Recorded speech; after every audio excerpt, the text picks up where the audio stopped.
Story 1. The Midnight Library Stalker. The campus library was a sanctuary of knowledge, its towering shelves and dimly lit corners, a haven for students burning the midnight oil. For Emily Harper, a junior juggling a dual degree in economics and literature, it was her lifeline.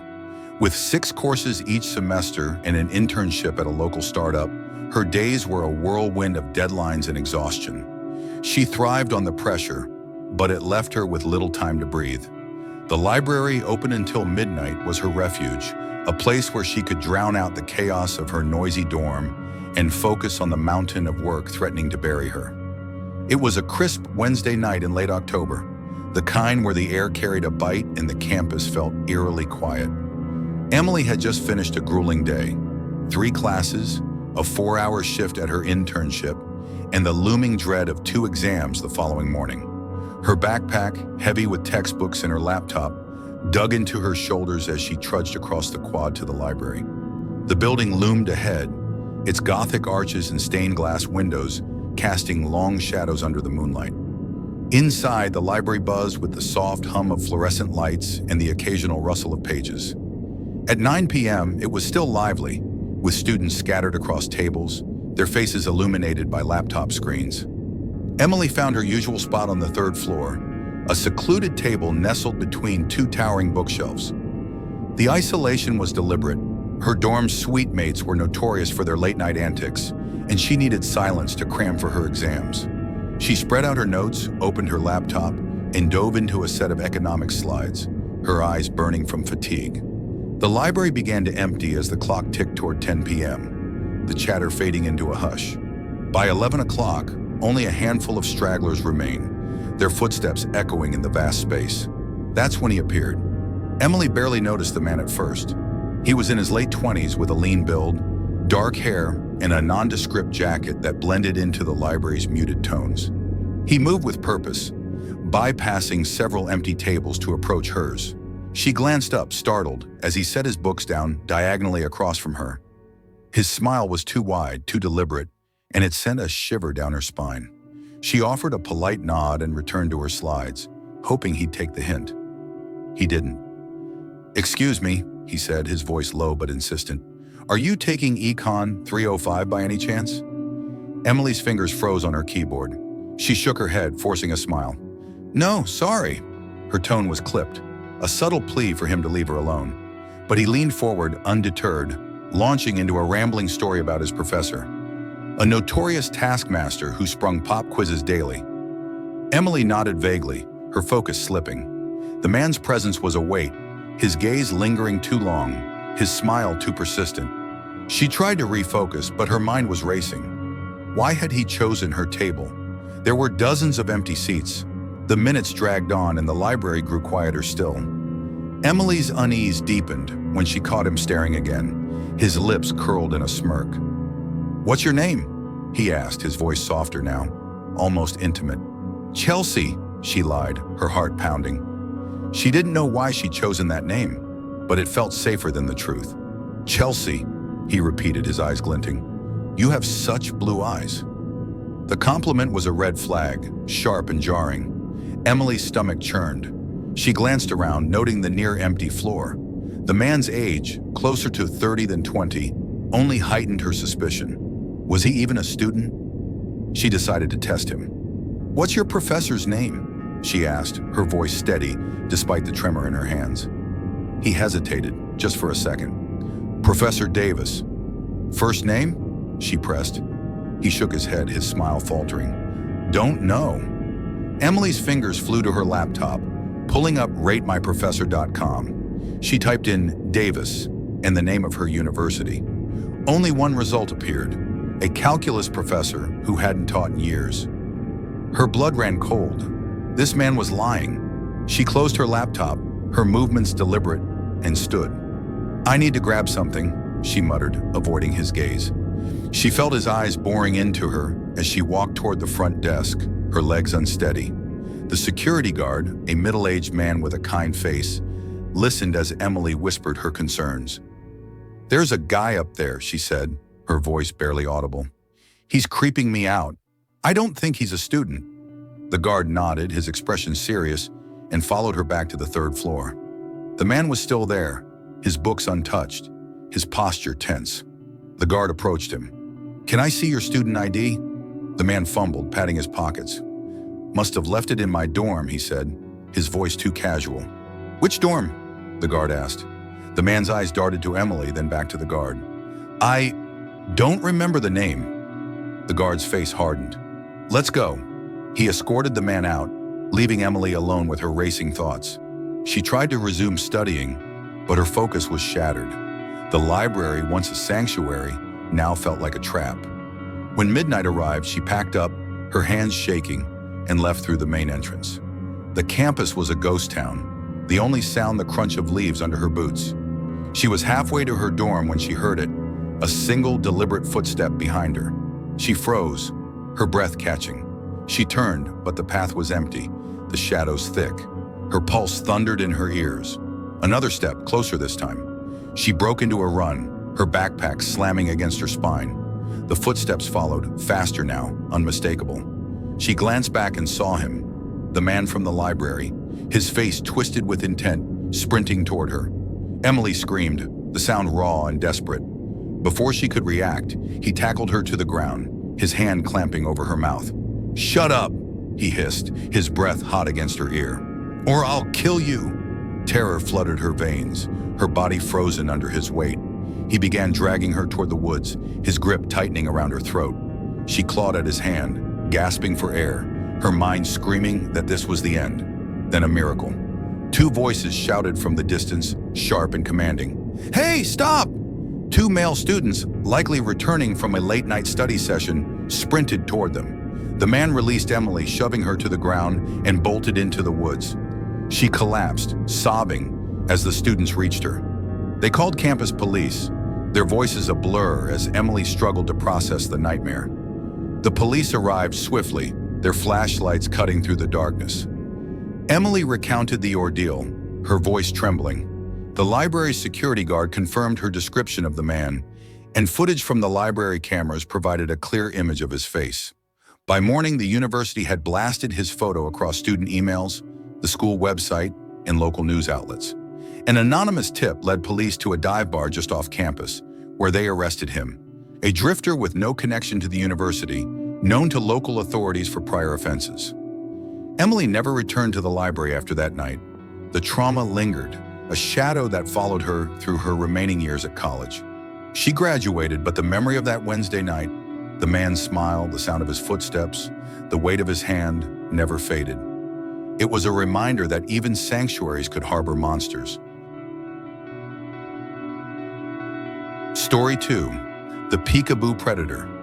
The small town of Willow Creek was the kind of place where everyone knew everyone, where kids rode bikes until dusk and neighbors left their doors unlocked. For 6-year-old Liam Carter, it was a world of wonder, filled with adventures at the local park and trips to the town library with his mom and toddler brother, Ethan. The library was Liam's favorite place, a labyrinth of books and computers where he could lose himself in stories and games. His mom, Sarah, would let him roam the children's section while she browsed or chatted with the librarians, always keeping an eye on him from a distance. One summer afternoon, after a long day at the mall, Liam and his family arrived at the library. The mall had been a blur of clothing racks and food court ice cream cones, and Liam was still licking the last of his vanilla cone as they walked through the library's heavy oak doors. The children's section, tucked in the far corner, was a colorful oasis of low shelves and beanbag chairs. Liam made a beeline for the computers, where he played educational games with clunky graphics, his small fingers tapping the keyboard with glee. After tiring of the games, Liam wandered into the aisles, his sneakers squeaking on the polished floor. He was on a mission to find his favorite I Spy books, their vibrant pages filled with hidden treasures that sparked his imagination. The children's section was quiet, save for the occasional giggle from another kid or the soft murmur of a parent reading aloud. Liam moved from shelf to shelf, his eyes scanning for the familiar red and white covers. That's when he heard it, a soft psst from behind him. Liam turned, his brow furrowing. The aisle was empty, the back wall of the library lined with a tall shelf that blocked his view. He shrugged, assuming it was his imagination, and resumed his search. Then a movement caught his eye. Half of a man's face peered around the shelf, his eyes wide and playful. "Peekaboo," he said, his voice light but oddly deep. Liam giggled, the word familiar from games with his mom. The man was tall, with a scruffy beard and a faded baseball cap, his smile warm but somehow off. He stepped back behind the shelf, then peeked out again. "Peekaboo!" Liam laughed louder, charmed by the stranger's game. There was no fear in him yet, just the innocent trust of a child who saw the world as safe. "What are you looking for, buddy?" the man asked, stepping fully into the aisle. His voice was casual, but his eyes were sharp, scanning Liam with an intensity that went unnoticed by the boy. "I spy books," Liam said, clutching the strap of his tiny backpack. The man's smile widened. "I know where those are. Want to come with me?" He extended a hand, and Liam, conditioned to trust adults, took it without hesitation. The man led him through the aisles, his grip firm but not painful, until they reached a shelf lined with I Spy books. Liam's face lit up as he grabbed I Spy Treasure Hunt, his favorite. The man knelt beside him, his voice low. "Want to sit and play?" They settled at a small table in the corner, the I Spy book open between them. The man asked questions as they flipped through the pages. "What's your name? Where do you go to school? Who are you here with?" Liam answered eagerly, unaware of the danger in his honesty. "My mom and my little brother," he said, pointing vaguely toward the main library. The man nodded, his expression unreadable. Minutes passed, and the man's demeanor shifted. His questions grew quieter, his tone more coaxing. "You know," he said, leaning closer, "there's a cool playroom downstairs. It's got toys and games. Want to take the book down there?" Liam's eyes widened. A playroom? He'd never heard of such a place in the library. Excited, he nodded, clutching the book as the man led him toward a heavy metal door marked basement. The door creaked as it opened, revealing a dimly lit staircase. Liam hesitated, a flicker of unease stirring in his chest, but the man's hand on his shoulder urged him forward. The basement was cold, its concrete walls lined with posters for community events. The man guided Liam to a small room filled with toys, a Lego table, a dollhouse, a stack of board games. It was a playroom just as he'd promised, but something felt wrong. The air was stale, the silence oppressive. The man set the I Spy book on the Lego table and began rummaging through the toys, his movements jerky. "Let's play with these," he said, his voice strained. Liam's unease grew. The man's smile was gone, replaced by a tense expression that made him look like a stranger. Liam backed toward the door, his small hands trembling. Before he could speak, a voice crackled over the library's intercom. "Will Liam Carter please come to the front desk? Your mother is looking for you." The man froze, his eyes darting to the door. Then in a swift motion, he crossed the room and flicked off the lights. The playroom plunged into darkness. Liam's heart raced, his breath hitching. "We're gonna play hide and seek," the man whispered, his voice now a low growl. "Stay quiet." Terror gripped Liam. He screamed for his mom, his voice shrill in the pitch-black room. The man lunged, his hands grasping at Liam's shoulders. "Be quiet," he hissed, his fingers digging into the boy's arms. Liam twisted free, his small size his only advantage, and bolted for the door. He stumbled into the hallway, the darkness swallowing him as he ran toward the stairs. The man's footsteps echoed behind him, heavy and relentless. Liam's legs burned as he climbed the stairs, his mind flooded with the primal fear of being chased. He burst onto the main floor, the library's bright lights blinding him. "Mom!" he screamed, sprinting toward the front desk. Sarah was there, her face pale with panic, surrounded by librarians. She scooped Liam into her arms, tears streaming down her cheeks as he sobbed out the story. A man, a playroom, the darkness. The librarians called the police, who swarmed the library within minutes. They searched the basement, but the man was gone, likely escaping through a service exit. Liam described him as best he could, his words halting and tearful. The police interviewed Sarah, their questions gentle but probing. The library tightened its security, but the man was never found. Sarah never spoke of the incident again, the memory too painful to revisit. For Liam, the library lost its magic, replaced by a lingering fear that even the safest places could hide danger. Story 3: The Night Shift Nightmare.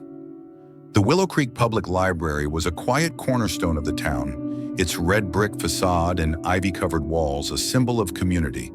For 22-year-old Jake Sullivan, it was a second job, a way to pay the bills while he worked days at a hardware store.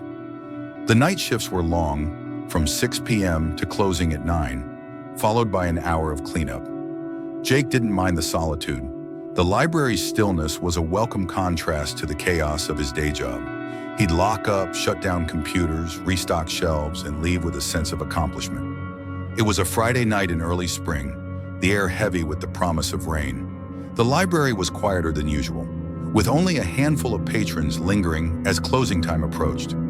Jake's co-worker, a librarian named Margaret, was finishing her tasks at the front desk. At 8:45, Jake made his first last call announcement, his voice echoing through the speakers. By 9 o'clock, Margaret waved goodbye, leaving Jake alone with two stragglers, a student and an elderly man. They packed up and left as Jake locked the front door, the click of the bolt, a signal that his real work was about to begin. He started with the chairs, aligning them neatly under the tables. Then came the garbage cans, their contents heavy with coffee cups and crumpled papers. Jake unlocked the front door to haul the bags to the dumpster, the night air cool against his skin. The library sat on a quiet street, far from the town's main drag, and the silence was almost oppressive. He returned inside, relocking the door, and turned his attention to the returned books and DVDs. The DVD section was quick work, the small shelves easy to navigate. Jake was halfway through when he heard a faint thud from the book aisles. He paused, his hand hovering over a copy of The Godfather. The library was old, its floors creaking and pipes groaning, but this sound was different, deliberate. He walked toward the noise, his sneakers silent on the carpet. In the fiction section, he found a book on the floor, its pages splayed open. He frowned, picking it up.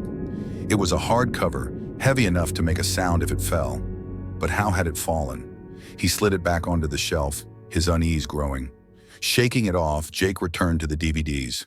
10 minutes later, another sound, sharper this time, like a stack of books toppling. His pulse quickened. He set down the box of returns and ventured into the aisles again, his eyes scanning the shadows. In the biography section, he found two books on the floor, their covers bent. Someone was here. He stepped into the open area, his voice firm. "Excuse me, the library's closed. You need to leave." Silence answered him, thick and heavy. Then a noise from the children's section, a low, guttural growl that sent a chill down his spine. Jake's heart pounded as he approached, the cheerful murals of cartoon animals now sinister in the dim light. The growling grew louder, punctuated by the thud of books hitting the floor. He crept toward the source, his breath shallow. At the end of an aisle, he saw her. She was a woman, or at least she had been. Her nightgown was tattered, her hair a wild tangle. She stood in the middle of the aisle, ripping books from the shelves with manic energy, her movements jerky and unnatural. Her growls were animalistic, her eyes wide and unseeing. Jake's stomach lurched. She didn't look human, she looked possessed. He backed away, his mind racing. The office was his only safe haven, a small room with a phone and a lock. He sprinted across the library, his footsteps echoing, and locked himself inside. His hands shook as he dialed 911. The operator's calm voice a lifeline.